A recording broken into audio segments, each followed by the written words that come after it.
ছোট্ট বানরের ঘুরে দাঁড়ানোর গল্প।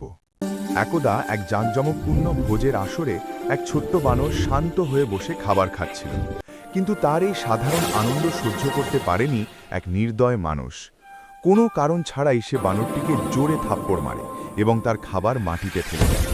উপস্থিত অন্যান্য প্রভাবশালী পশুরা যেমন সিংহ আর বিড়াল তাকে সহমর্মিতা না দেখিয়ে উল্টো উপহাস করে হাসতে থাকে। অপমানে এবং কষ্টে ছোট্ট বানরটির চোখে পানি চলে আসে, কিন্তু সে দমে যাওয়ার পাত্র ছিল না। চোখের পানি মুছে সে মনে মনে প্রতিজ্ঞা করল সে নিজের যোগ্যতায় ঘুরে দাঁড়াবে। শুরু হলো তার কঠোর পরিশ্রমের সংগ্রাম।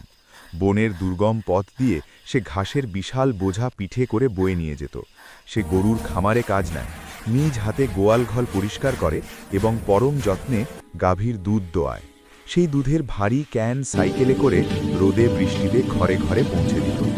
দিনের পর দিন তার এই অক্লান্ত পরিশ্রমে সে কিছু অর্থ সঞ্চয় করতে সক্ষম হয়। এরপর সে নিজেকে বদলে ফেলার সিদ্ধান্ত নেয়। প্রথমে সে নাপিতের কাছে গিয়ে নিজের চুল কাটিয়ে পরিপাটি হয়।